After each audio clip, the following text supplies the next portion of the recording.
అక్కడ రాత్రి పగలైపోతుంది. పట్టపగలు ఎలా ఉంటుందో రాత్రి చీకటి దరిదాపులకు కూడా రాకుండా పనులు చేసే యంత్రాల్లా మనుషులు మారిపోతున్నారు.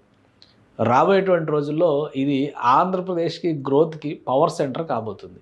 అదే అమరావతి. అమరావతిలో నిర్మాణాలు రాత్రి వేళ ఎలా జరుగుతున్నాయి? ముఖ్యంగా ప్రభుత్వం చెప్పినటువంటి మాట అంటే మంత్రి నారాయణ చేసినటువంటి ప్రకటన ప్రకారం 2 నెలల్లో 4000 ఫ్లాట్లు నివాసానికి అనుగుణంగా మారుస్తామని చెప్పారన్నారు. ఈ దిశలో అడుగులు వేస్తూనే ఇటీవల ఎమ్మెల్యే, ఎమ్మెల్సీ క్వార్టర్స్‌ని సందర్శించారు. ఇప్పుడు IAS officers quarters, GAD towers నిర్మాణం, ఆ చుట్టుపక్కల ఉన్నటువంటి ఇతర నిర్మాణాలన్నింటిని కూడా మంత్రి నారాయణ పరిశీలించారు.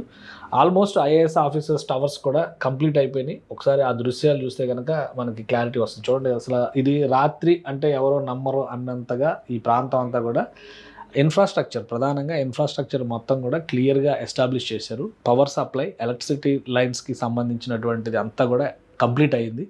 దీంతోపాటు టెలిఫోన్ లైన్స్కి సంబంధించినటువంటి వ్యవస్థలు, అలానే డ్రైనేజ్, వాటర్ సిస్టమ్స్ ఇవన్నీ ఆల్రెడీ ఎరెక్టెడ్ ఇంతకు ముందరే. వాటన్నిటిని కూడా పరిశీలించారు. లోపల ఇంటీరియర్ వర్క్స్కి సంబంధించినటువంటి కబోర్డ్స్ ఇంటిగ్రేషన్ వర్క్స్ జరుగుతున్నాయి. మొత్తం 6 టవర్లు నిర్మిస్తున్నారు. ఈ 6 టవర్లలో కొన్ని కంప్లీట్ అయిపోయినాయి, మరి కొన్ని టవర్స్లో ఇవి జరుగుతున్నాయి. మ్యాక్సిమం 15 నుంచి 20 రోజుల్లో ఈ పనులన్నీ కూడా కంప్లీట్ అవుతాయని చెప్పని మంత్రి అనౌన్స్ చేశారు. సో రాత్రిపూట వర్షపు చినుకుల్లో వర్షం పడుతుండగా అమరావతిలో ఉన్నటువంటి నిర్మాణ ప్రాంతాలన్నింటినీ పరిశీలించారు మంత్రి నారాయణ. ఇక్కడ ఇది ఇప్పుడు టవర్స్ ఇంటీరియర్ అనమాట, లోపల భాగాల్లో జరిగినటువంటి నిర్మాణం, లైటింగ్ కానీ, లైట్స్ ఎస్టాబ్లిష్ చేయడం కానీ ఇవన్నీ కూడా దాదాపుగా కంప్లీట్ అయిపోయినాయి. ఒక్కొక్క ఐఏఎస్ ఆఫీసర్స్కి అంటే జూనియర్ లెవెల్ ఐఏఎస్ ఆఫీసర్స్కి అందరికీ ఇచ్చేటువంటి అకామిడేషన్స్ ఇవి. సీనియర్స్కి ప్రిన్సిపల్ సెక్రటరీస్ బంగ్లాస్ ఇవన్నీ కూడా నిర్మాణం, అవి కూడా దాదాపు శరవేగంగా సాగుతున్నటువంటి అవసరం ఉంది. పైన సోలార్ పవర్ రిలేటెడ్ ఎస్టాబ్లిష్మెంట్స్ కూడా తనిఖీ చేశారు. హాట్ వాటర్ సప్లైకి సంబంధించి సోలార్ పవర్ ప్యానెల్స్ ద్వారా పవర్స్ జనరేషన్కి సంబంధించినటువంటివి ఇవన్నీ కూడా పైన ఆ టవర్స్ పైన ఎస్టాబ్లిష్ చేశారనమాట. వాటన్నిటిని పరిశీలించారు. అంటే ఆల్మోస్ట్ ఈ టవర్స్కి సంబంధించి 98% వర్క్స్ కంప్లీట్ అయిపోయినాయి అని చెప్పని అధికారులు చెప్తున్నారు. ఏజీఐసీఎల్ ఆధ్వర్యంలో అంటే Amaravati growth and infrastructure corporation limited అని స్పెషల్గా కన్స్ట్రక్షన్ బాధ్యతలు అప్పగించడానికే ఒక ఎస్పీవీని రాష్ట్ర ప్రభుత్వం క్రియేట్ చేసింది.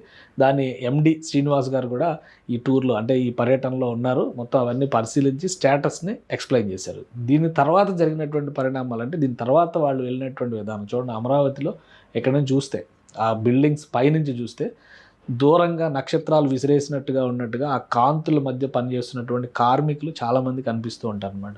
ఇది జిఏడి టవర్స్కి సంబంధించిన నిర్మాణాలు జరుగుతుంది. అంటే జిఏడి టవర్స్ సెక్రటేరియట్ భవనాలు, మొత్తం హెచ్ఓడి టవర్స్, జిఏడి టవర్స్, ఒక 5 టవర్ల నిర్మాణం జరుగుతుంది. ఆ నిర్మాణ ప్రణాళిక జరుగుతున్నటువంటి ప్రదేశానికి వీళ్ళిద్దరూ సందర్శనకు వెళ్ళారు. అక్కడ వర్షం పడుతుంది. వర్షం పడుతున్నప్పటికి కూడా ఇది చూడండి, ఇప్పుడు ఆల్మోస్ట్ ఒక 5 అంతస్తుల పైకి నిర్మాణం జరిగింది. కింద ఉన్న 2 సెల్లార్లు లెక్కలోని తీసేస్తాం కాబట్టి ప్రణాళిక ప్రకారం చూస్తే 3 ఫ్లోర్లు కంప్లీట్ అయినట్టుగా మనం చూడాల్సి ఉంటుంది అనమాట. ఒకవైపు భారీ టవర్లు, మరొక వైపు దానికి సంబంధించినటువంటి ఎమ్యూనిటీస్ టవర్స్ కూడా ఉన్నాయి. ఎమ్యూనిటీస్ బ్లాక్స్ కూడా నిర్మాణం జరుగుతున్నాయి. వాటివి కూడా ప్యారలల్గా నిర్మాణం జరుగుతుంది అనమాట. ఎల్ఎన్టీ సంస్థ, ఎన్సీసీ సంస్థ, అలానే షాపూర్జీ పల్లోంజీ, ఈ 3 సంస్థలు ఈ 5 టవర్లకి సంబంధించినటువంటి కాంట్రాక్ట్లు దక్కించుకుని జీఏడీ టవర్నేమో ఎన్సీసీ సంస్థ నిర్మిస్తుంది. 1-2 టవర్స్ షాపూర్జీ పల్లోంజీ చేతిలో ఉన్నాయి. 3-4 టవర్స్ ఏమో ఎల్ఎన్టీ చేతిలో ఉన్నాయి. సో ఆ నిర్మాణం జరుగుతున్నటువంటి ప్రాంతం మొత్తాన్ని కూడా సందర్శించారు. ఇక్కడ చూడండి, రాత్రిపూట జరుగుతున్నటువంటిది మొత్తం అంతా కూడా గ్రౌండ్ లెవెల్ కాంక్రీటింగ్ వర్క్ అంతా అయిపోయింది. ఇప్పుడు హై రైజ్లోకి వచ్చింది. బహుశా నెలకి 2 ఫ్లోర్లు చొప్పున వేసినా కానీ ఈ టవర్స్ అన్నీ కూడా ఇదంతా కూడా ఆటోమేటెడ్ టెక్నాలజీ, అంటే ఆటోమేటిక్ క్లైంబింగ్ టెక్నాలజీ అని చెప్పని అంటున్నారు అనమాట. మెవాన్ టెక్నాలజీ తరహాలో గోడలతో సహా ఫ్రేజ్ ఒకసారి ఫిక్స్ చేస్తే స్టెప్ బై స్టెప్ పైకి వెళ్తూ ఉంటుంది. దాని ప్రకారమే డయాగ్రిడ్ నిర్మాణం కూడా జరుగుతూ ఉంటుంది. ఒక 3 అంతస్తులకు ఒక డయాగ్రిడ్ ఫిక్స్ చేయాల్సినటువంటి అవసరం ఉంటుంది. సో అలాగే ఒక ప్లానింగ్ చేశారు. ఫస్ట్ బేస్మెంట్ దగ్గర నుంచి అన్నిటికీ కూడా డయాగ్రిడ్ స్ట్రక్చర్ వేసేసారు. ఇది ఇంకొక 3 అంతస్తులు పైకి వెళ్ళిన తర్వాత నెక్స్ట్ లెవెల్ డయాగ్రిడ్ వస్తుంది. దాన్ని ఇంటిగ్రేట్ చేసేటువంటి వ్యవస్థలన్నీ కూడా వస్తాయి. ప్రతి పని ప్యారలల్గా జరుగుతుంది. పనులు జరుగుతున్నటువంటి తీరుపైన మంత్రి సంతోషం వ్యక్తం చేశారు. వీలైనంత వేగంగా టైం లైన్కి రీచ్ అయ్యే విధంగా ఉండాలి, ప్రణాళిక ప్రకారం జరుగుతున్నాయో లేదో చెక్ చేశారు. ఒకవైపు టవర్ల నిర్మాణం, ఇంకోవైపు రోడ్ ఇన్ఫ్రాస్ట్రక్చర్ నిర్మాణం, మరోవైపు సివేజ్ వాటర్ ట్రీట్మెంట్ దగ్గర నుంచి ఎలక్ట్రిసిటీ, టెలిఫోన్ లైన్లు, ఇట్లాంటి యూటిలిటీస్కి సంబంధించినటువంటి వర్క్స్ ఇవన్నీ కూడా ప్యారలల్గా జరుగుతున్నాయి అమరావతిలో. జూలై ఎండింగ్ నాటికి ఐఏఎస్ టవర్స్ కూడా కంప్లీట్ అవుతాయి, 6 టవర్లు కంప్లీట్ అవుతాయి అని చెప్తున్నారు. బయట ప్రచారం జరుగుతున్నట్టుగా డిలే అవుతుంది, జాప్యం జరుగుతుంది, ఇట్లాంటి మాటలు ఏం లేదు. ఎందుకంటే జూన్ జూలైలో వర్షాలు పడతాయి కాబట్టి ముందు ఈ టవర్స్ వర్క్స్ కంప్లీట్ చేస్తే మిగతా పనుల్ని నడిపించవచ్చు అనేటువంటి ఆలోచనతో ఉన్నారు. ప్రధానమైనటువంటివి అకామిడేషన్స్కి సంబంధించినటువంటి టవర్స్ రెడీ అయితే కనుక జనసంచారం అనేది అమరావతిలో మొదలవుతుందని చెప్పని రాష్ట్ర ప్రభుత్వం అంచనా వేస్తుంది. అందులో భాగంగానే ఈ కన్స్ట్రక్షన్స్ మీద స్పెషల్ ఫోకస్ పెట్టింది. అమరావతికి వండర్స్ ఆఫ్ అమరావతి అంటారు అనమాట. ఈ iconic towers, assembly building, high court, అలానే ఐకానిక్ బ్రిడ్జి, ఇవన్నీ ఒక 6-7 వండర్స్ ఉన్నాయి.